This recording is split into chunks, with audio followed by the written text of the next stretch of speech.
and in honor of Star Wars Day, I am scraplifting MK Gunn. She actually scraplifted Kathy, but she took Kathy's layout and turned it into a Star Wars layout.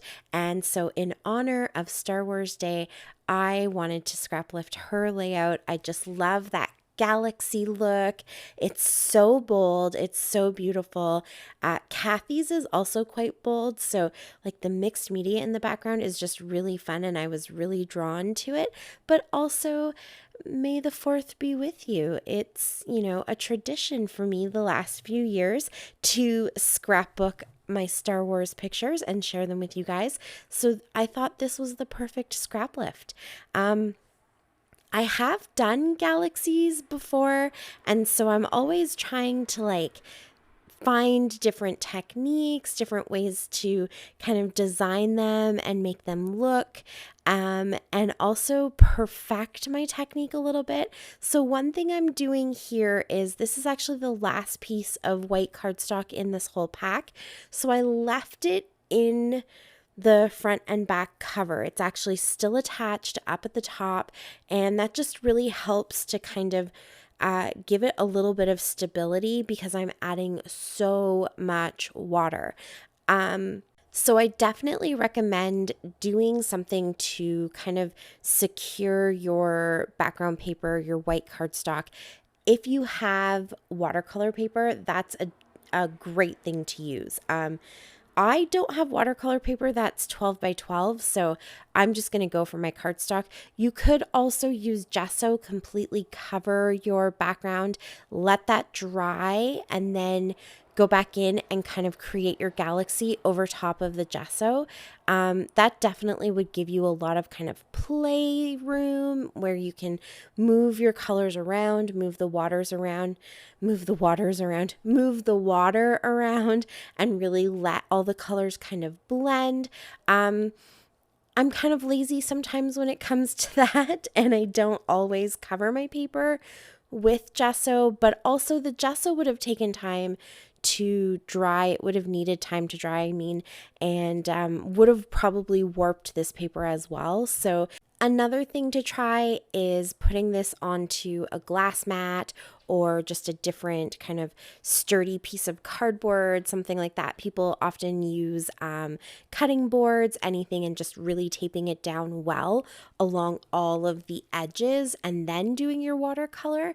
And that can really help too. And of course, this is because there's so much water and so much paint going onto it. I mean, I am really gushing the black spray mist here all over. It looks so cool though, don't you think? The way that the pools of water just take that black color and spread them, it's mesmerizing. I love watching this. But yes, there are lots of things you can do to prevent the warping of your paper. And then you just play and have fun. So I did all my colors first, the pinks and the blues and the purples. They're all using different spray mists that I have. Some of them are Heidi Swap and they have the shimmer in them. The purple one is just a random one I got from Dollarama, I think. So no shimmer or anything. So I put all of that down first, and then I go ahead and put the black over top. The black spray mist is a Recollections actual spray mist, and it's pretty dark. You saw it covered pretty well, but I also used a little bit of that ink because that's like a really intense black. And then while it was still kind of wet, I took some of this Tattered Angels just shimmery clear mist, and I kind of sprayed all over that too. So there's little pools where the mica powder or the shimmer kind of collected in little pools of ink and water. And then when it was all dry, sorry, Luna's trying to get comfortable beside me here, and she's announcing her presence.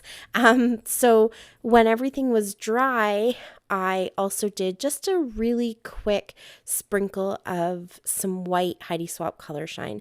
And the white doesn't really pop out all that much, but it just gives a couple of little dots that look like stars, or, you know, they're kind of milky, like the Milky Way type things. So it's all just tons and tons of detail. And I have to say, I wish the camera could pick up on how beautiful and shimmery this watercolor turned out, because I think it is so stunning. And you saw when I flipped the paper over, it soaked right through the back. So having it in the covers really helped save my desk as well, because it didn't bleed through the packaging. So that was really nice. There you can see the back again for sure, especially that black bled through quite well, but the paper didn't pill. I have to say that's pretty impressive for how much water I used on here, considering this is only Walmart cardstock. Like, it's not very thick, but I've always had really good success with it, and I really love the texture that it has. So I'm pretty impressed with how well it took all of that color and all of that water and let the colors just really kind of make this beautiful pattern. So I did adhere it to another piece of cardstock, though. As you saw, I went into my fandom collection from Wild Whisper, and I just pulled out one that's like sequins all in the back.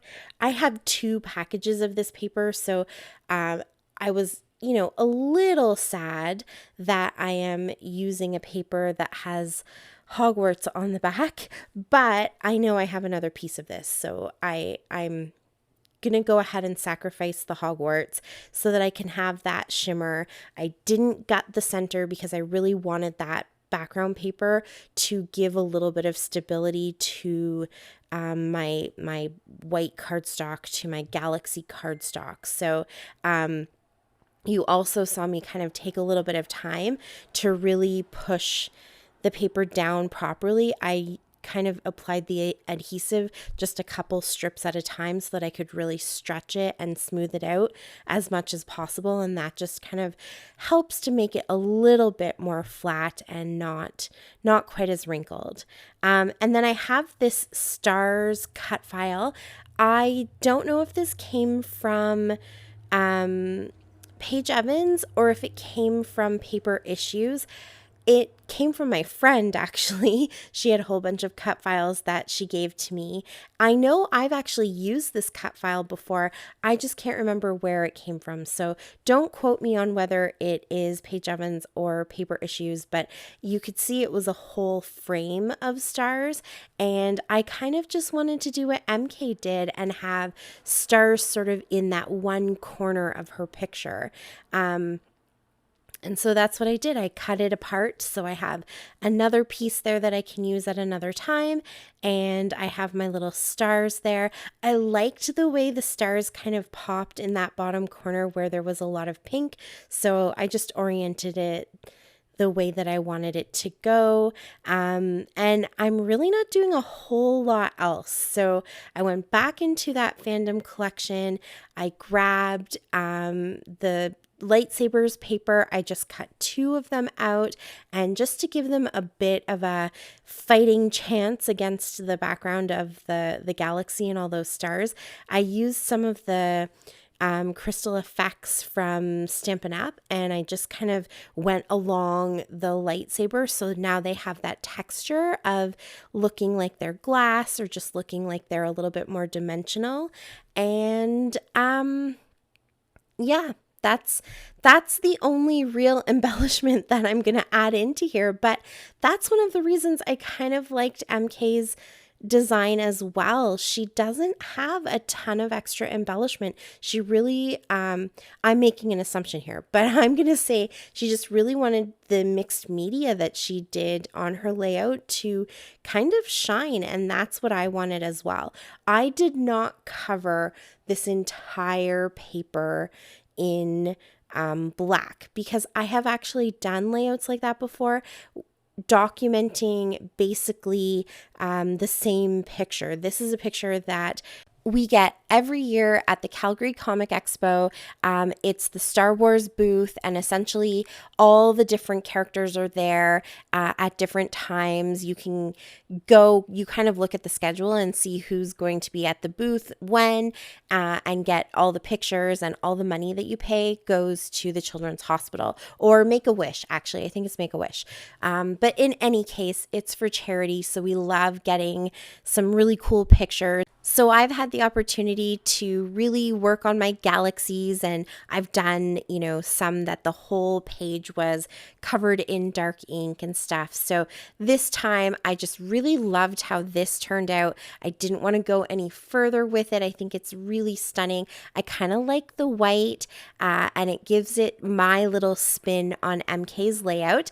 And you can see here how stunning that watercolor turned out. It's just so pretty. And then I finished it off by dotting all these beautiful little Spiegel Mom scrap sequins all around, and it gives it that extra kind of glimmer.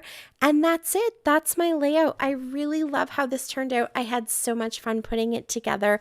Please go and check out MK's links. They're down in the description below. Show her some love, and as well everybody else who's playing along today and for the rest of the month. Please go and show them some love too. Thank you so much for watching. I really, really appreciate it. And until next time, may the 4th be with you. Happy scrapping. Bye.